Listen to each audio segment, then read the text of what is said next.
Hello again, this is Gerald with Growing With Us, Johnston Seed Company. Today I want to kind of go over some fall cover crop thoughts. Basically what I've tried to do is the calls that I receive or that we receive, there's a lot of questions. You know, at one time I'd always thought that, okay, everybody's been hammered by cover crop information, but kind of the calls that we receive, questions that were asked, maybe I should just give you a few thoughts here. You may agree or disagree with these, but we'll just throw them out there and we can discuss them someday maybe. There's going to be no order in these, no specifics. So I'll just start off with the main thing that you need to do when considering a fall cover crop is to pick what is right for your operation. And I mean that is where you live, the geography. It's a lot different from the eastern part of Oklahoma, as an example, as compared to western Oklahoma. Also, too, do what fits your budget. You know, people can say, well, he did this, but they can't afford it and they think they'll fail. Like I said, I can't hammer the point enough that you need to do what is best for you. One question that I ask producers when they call in is what's your goal with this fall cover crop? Is it soil health or is it forage? Some want to try to do both, and that can be done, but there's several different factors that come into play there. Also, I have questions on how many species to put in a mix. And, you know, we're in the seed selling business. However, we don't agree with trying to cram 15 different species into one blend. For the simple fact, it will cost you dearly. It's great and all to say you did it, but it's very expensive. Another thing, and this has happened several times, is where there's a lot of glossy magazines, websites, and things out there talking on cover crop. Be real cognizant of where they're coming from. You know, are they in Wisconsin? Well, that's going to be a little bit different than here on the Southern Plains. So what may work for them in their soil types, in their climates, may not work for us. I don't want you to think that I'm saying that studying the magazines, the websites is bad. You know, learning about carbon to nitrogen ratio or mycofungi, things like that. But do not let it control your every decision. The thing about our soils is they didn't get in the shape they are in overnight, so we're probably not going to change them overnight. So kind of step into this, get used to it, and kind of go from there.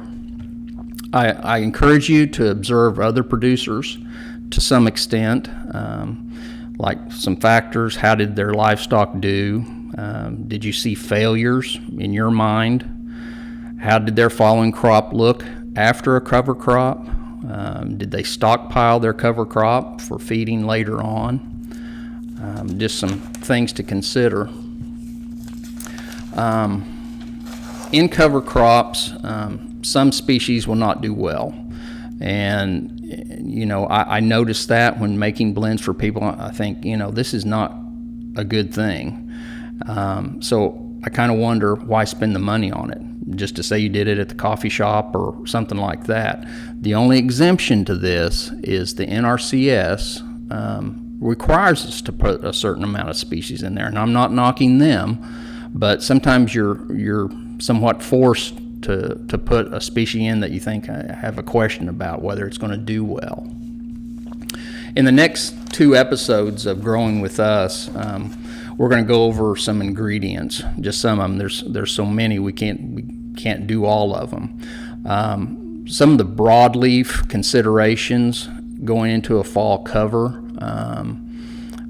just to give you a few, would be clover, canola, hairy or common vetch, P-Raptor, which is a rape turnip cross, radish, purple top turnips, Frostmaster or Austrian winter pea.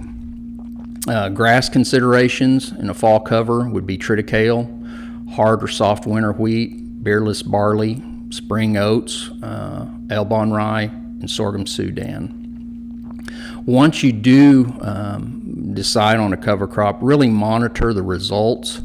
I've worked with producers where we've been doing a cover crop for, say, 7 years, and it seems like every year we may make little changes, things we liked, things we didn't like, and so don't get stuck that you have to do it a certain way every year, or do it like the guy down the road. Just do what fits best for you. Here at Johnston Seed, I was going to talk a little about our blending operations. When you call in, we can do blends if you have your own small grain. Say you have a bin of triticale or something like that. We can do blends just of broadleafs or even another small grain if you wanted to. So we can do that. One thing you'll need to decide when calling in is, do I want it in totes or do I want it in bags? There's no difference in price to you, but that's information. See how you want to handle the product. Of that list of broadleafs that I read to you, the clover, the vetch, and the winter pea, it'd probably be a real good idea to inoculate those, so keep that in mind. Also, if you could give us 1 to 2 weeks notice, that would be great, because in the fall we really start backing up, and so didn't want people to call in one day and get the product the next. So that's all for this episode. I encourage you to listen to the next 2 episodes for some ingredient specifics, and let us know if we can answer any questions you have about a blend, or even give you a quote. You can reach us at 800-375-4613 or John Seed at johnstonseed.com. Take care.